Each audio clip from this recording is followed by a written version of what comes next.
नमस्कार साथियों, गहरे शब्द में आपका स्वागत है। जितनी बार आप निर्णय बदलेंगे, भाग्य भी उतनी बार करवट बदलेगा। महाभारत युद्ध से पहले दुर्योधन ने श्री कृष्ण की नारायणी सेना चुनी और अर्जुन ने भगवान श्री कृष्ण को। प्रसंग उस समय का है जब भगवान श्री कृष्ण पांडवों की तरफ से शांति प्रस्ताव लेकर गए थे और उन्होंने पांडवों के लिए सिर्फ 5 गांव मांगे थे। तो शकुनी ने दुर्योधन से कहा कि कृष्ण दुर्योधन का पक्ष लेकर आए हैं, ये छलियां हैं, उनके लिए 5 गांव मांग रहे हैं और ये हमारे लिए सही नहीं रहेगा। दुर्योधन, जिसका नाम सुयोधन था, जो अपने कर्मों से दुर्योधन बना। दुर्योधन ने इस बात पर क्रोध जताया और अपने सैनिकों को आदेश दिया, कृष्ण को बंदी बना लो।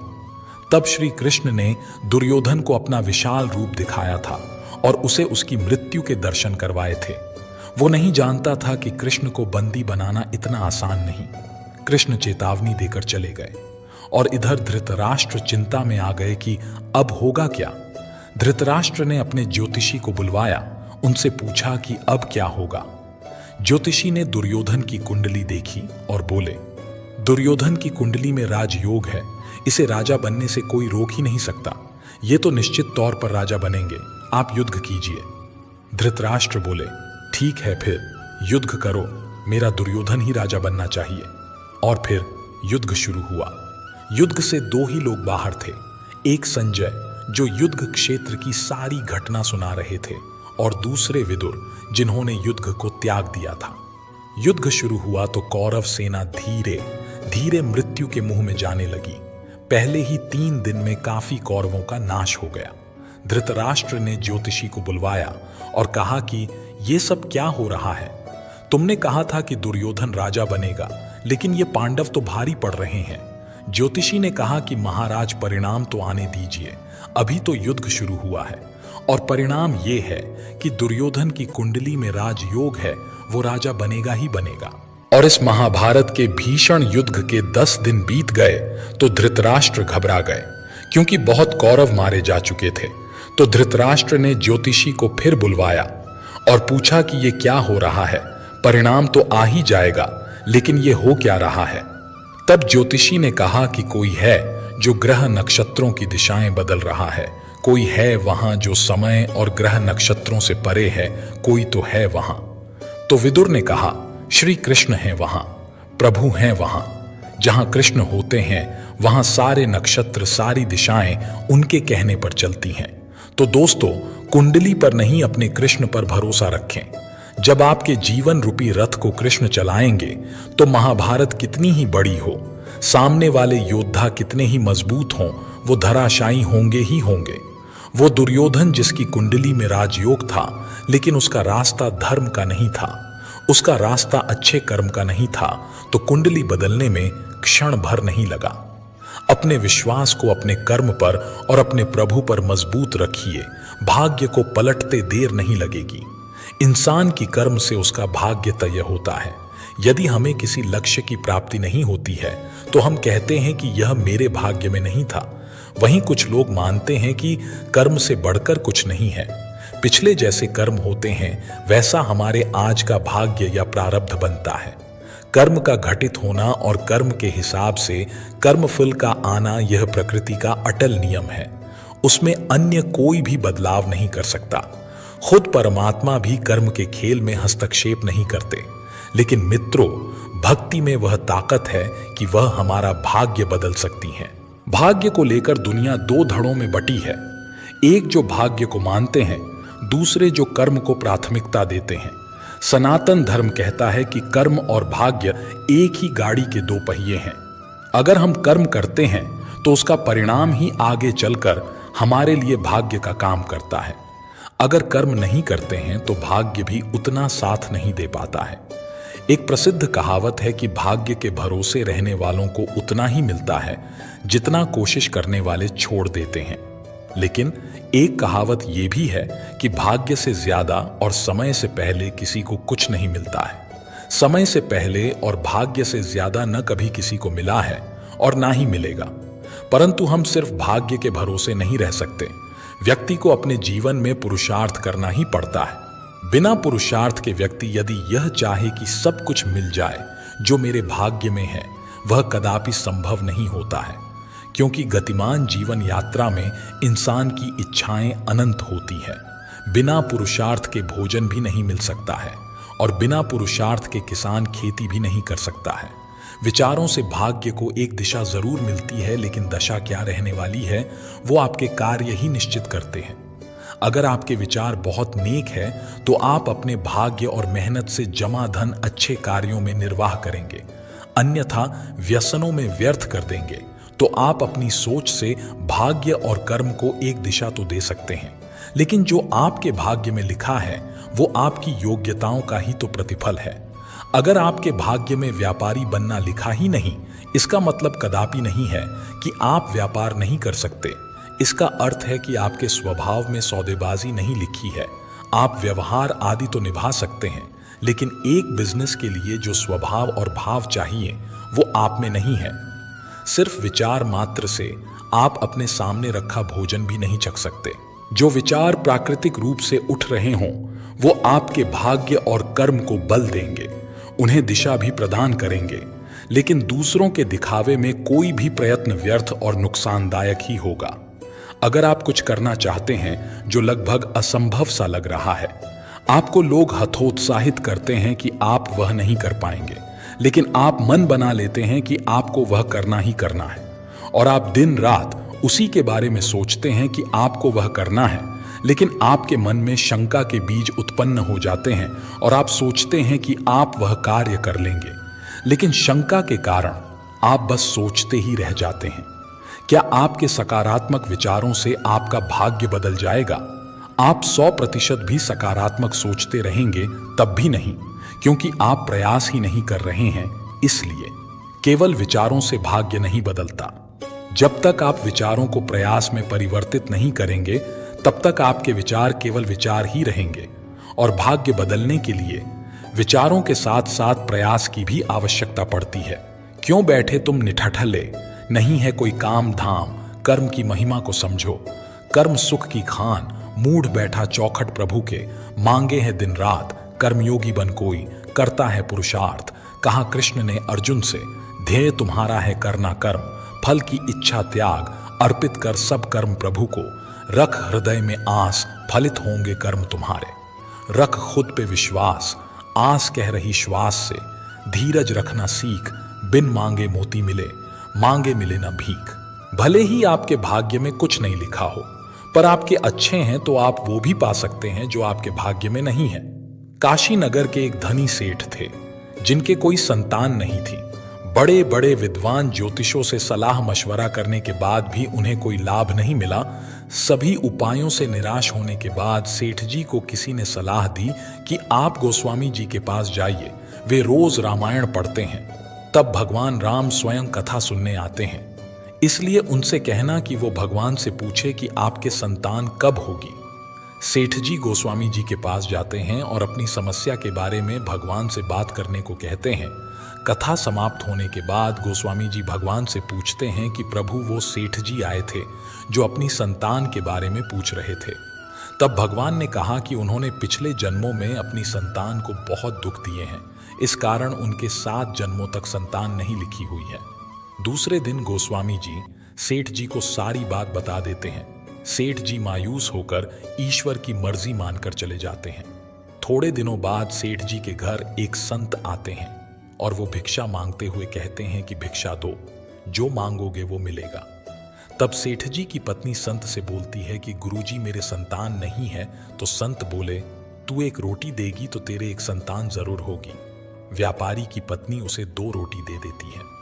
उससे प्रसन्न होकर संत ये कहकर चला जाता है कि जाओ तुम्हारे 2 संतान होगी। 1 वर्ष बाद सेठ जी के 2 जुड़वां संतानें हो जाती है। कुछ समय बाद गोस्वामी जी का उधर से निकलना होता है। व्यापारी के दोनों बच्चे घर के बाहर खेल रहे होते हैं। उन्हें देखकर वो व्यापारी से पूछते हैं कि ये बच्चे किसके हैं। व्यापारी बोलता है, गोस्वामी जी ये बच्चे मेरे ही हैं। आपने तो झूठ बोल दिया कि भगवान ने कहा है मेरे संतान नहीं होगी, पर ये देखो गोस्वामी जी मेरे 2 जुड़वा संतानें हुई हैं। गोस्वामी जी ये सुनकर आश्चर्यचकित हो जाते हैं। फिर व्यापारी उन्हें उस संत के वचन के बारे में बताता है। उसकी बात सुनकर गोस्वामी जी चले जाते हैं। शाम को गोस्वामी जी कुछ चितिंत मुद्रा में रामायण पढ़ते हैं तो भगवान उनसे पूछते हैं कि गोस्वामी जी, आज क्या बात है, चिंतित मुद्रा में क्यों हो? तो गोस्वामी जी कहते हैं कि प्रभु, आपने मुझे उस व्यापारी के सामने झूठा पटक दिया। आपने तो कहा कि व्यापारी के 7 जन्म तक कोई संतान नहीं लिखी है, फिर उसके 2 संतानें कैसे हो गई? तब भगवान बोले कि उसके पूर्व जन्म के बुरे कर्मों के कारण मैं उसे 7 जन्म तक संतान नहीं दे सकता, क्योंकि मैं नियमों की मर्यादा में बंधा हूं। पर अगर मेरे किसी संत भक्त ने उन्हें कह दिया कि तुम्हारे संतान होगी, तो उस समय मैं भी कुछ नहीं कर सकता, क्योंकि मैं भी संतों की मर्यादा से बंधा हूं। मैं पूर्ण संतों के वचनों को काट नहीं सकता, मुझे संत की बात रखनी पड़ती है। इसलिए अगर आप भी उसे कह देते कि जा तेरे संतान हो जाएगी, तो मुझे आप जैसे भक्तों के वचनों की रक्षा के लिए भी अपनी मर्यादा को तोड़कर वो सब कुछ देना पड़ता है जो उसके भाग्य में नहीं लिखा है।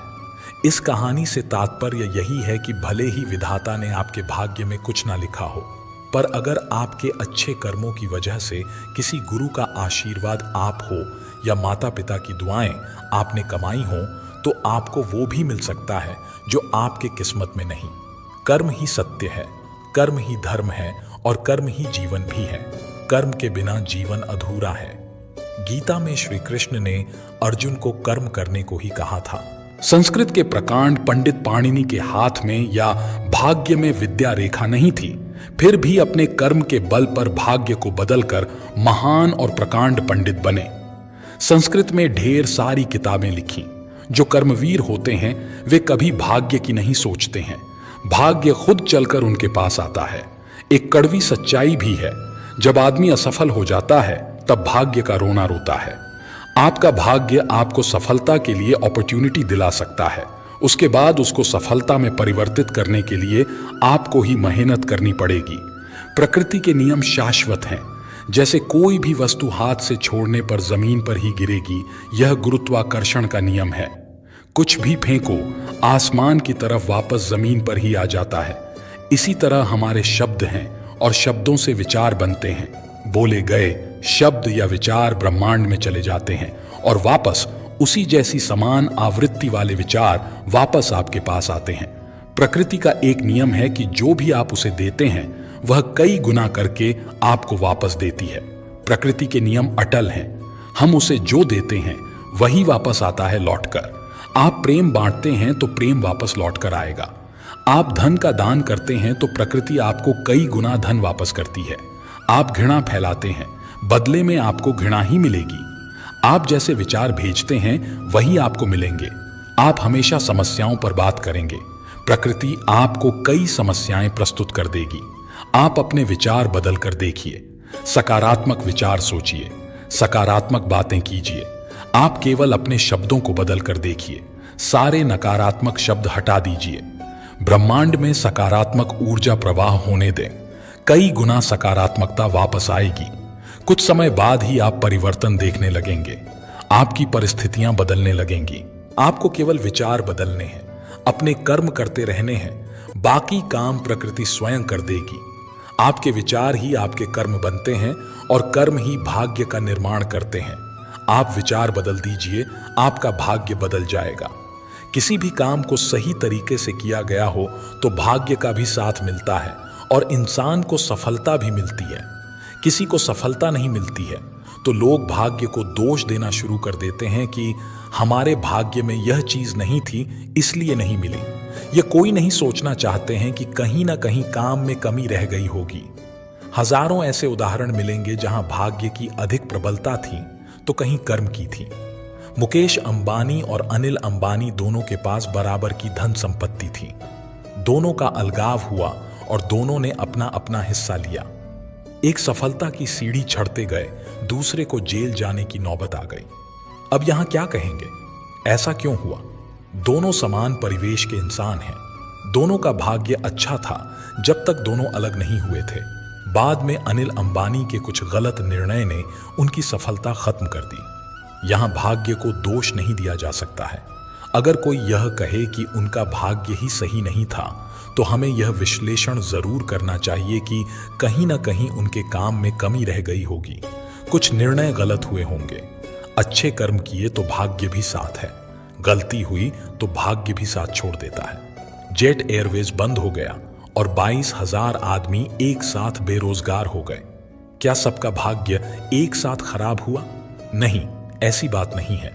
कंपनी की गलत नीतियों के कारण सबको परेशानी हुई, जबकि यही लोग पहले अपने आप को खुशकिस्मत समझते होंगे कि कितनी अच्छी जगह काम कर रहे हैं। सही या गलत निर्णय ही हमारे कर्म को निर्धारित करते हैं और उसी के अनुसार भाग्य भी वैसा ही रूप ले लेता है। किसी का गरीब घर में जन्म लेना उसका भाग्य हो सकता है, लेकिन अपने कर्मों से गरीबी दूर करके अपनी जिंदगी को सही बनाना उसकी मेहनत और लगन और उसके कर्म है। सही कर्म करने के लिए भी कुछ कारक महत्वपूर्ण होते हैं, जैसे मेहनत, लगन, संकल्प, दृढ़ इच्छा शक्ति, परिवार का सहयोग, सही समय पर सही निर्णय लेना, पैसे का सदुपयोग, अनुकूल स्थिति बनाना। ये सारे कारक मिलकर ही अच्छे कर्म की राह तय करते हैं। कर्म से हम अपने भाग्य को बदल सकते हैं या अपने कर्म से भाग्य का साथ पा सकते हैं। प्रयत्नहीन प्रार्थना का कोई मतलब नहीं है। फिर हम कुदरत का एक करिश्मा देखें तो ईश्वर ने हमारे हाथों की लकीरों के आगे उंगलियां इसलिए दी है कि हम कर्म से अपने भाग्य को बदल सकें। यह मेरी राय है, आप इससे सहमत या असहमत कमेंट में बताएं। जीवन में अगर आपको कुछ पाना है तो मेहनत तो करनी ही पड़ेगी। मंजिलें उन्हीं को मिलती है जो उसकी ओर कदम बढ़ाते हैं। महाभारत में जब अर्जुन ने कुरुक्षेत्र में युद्ध में अपने स्वजनों को अपने सामने खड़ा पाया तो उसका शरीर निस्तेज हो गया, हाथों से धनुष छूट गया, प्राणहीन मनुष्य के समान वह धरती पर गिर गया। तब भगवान श्री कृष्ण ने उसे गीता के कर्म ज्ञान का उपदेश दिया। भगवान कृष्ण ने अर्जुन को कहा कि राज्य तुम्हारे भाग्य में है या नहीं, यह तो बाद में, पहले तुम्हें युद्ध तो लड़ना पड़ेगा, तुम्हें अपना कर्म तो करना पड़ेगा, अर्थात स्वजनों के खिलाफ युद्ध तो लड़ना पड़ेगा।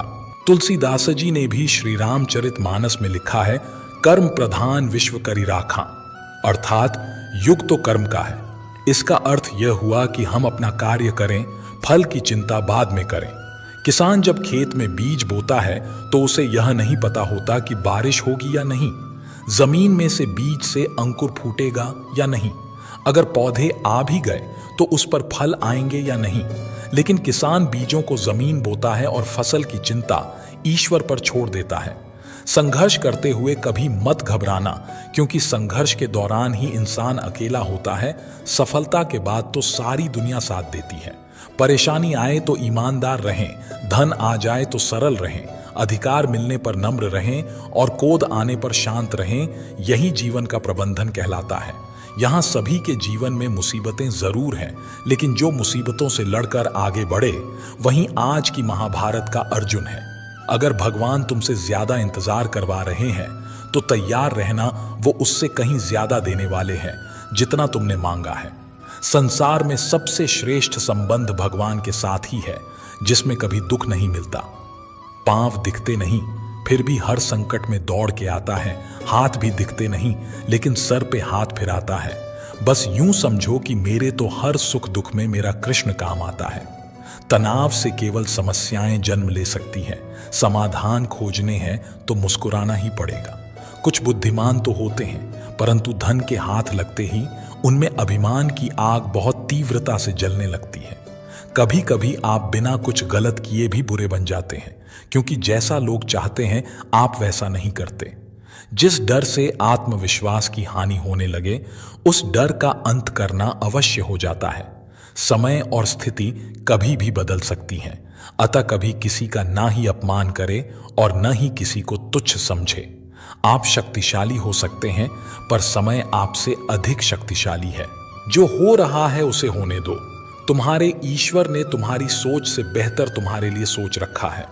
जैसे पानी में तैरती नाव को तूफान उसे अपने लक्ष्य से दूर ले जाता है, वैसे ही इंद्रिय सुख मनुष्य को गलत रास्ते की ओर ले जाता है। अभिमान को आने मत दो, स्वाभिमान को जाने दो, क्योंकि अभिमान आपको उठने नहीं देगा और स्वाभिमान कभी गिरने नहीं देगा।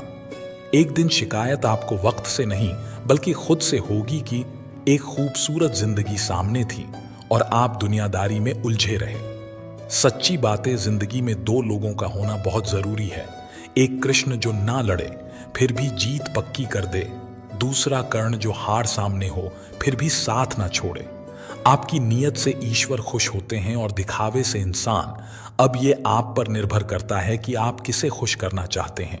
जब आप कृष्ण की पूजा नहीं कर पाए तो यह मत समझना समय नहीं मिला। सोचो, आज हमने ऐसा कौन सा काम किया कि भगवान ने अपने सामने खड़ा होना पसंद नहीं किया। अगर साफ नीयत से मांगा जाए तो ईश्वर नसीब से बढ़कर देता है। दुनिया में दो तरह से लोग हैं।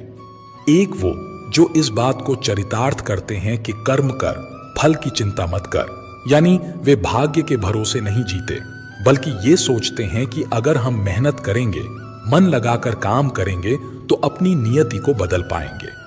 दूसरे वो लोग जो सोचते हैं कि नियति का लिखा कोई नहीं बदल सकता, यानी वो जो भाग्य पर भरोसा करते हैं और सोचते हैं कि जो भाग्य में लिखा है वही मिलेगा। इन दोनों तरह की मानसिकता से मन में दो तरह के सवाल उठते हैं। पहला ये कि आखिर कौन सही है, और दूसरा ये कि क्या नियति और कर्म दोनों एक दूसरे से जुड़े हैं।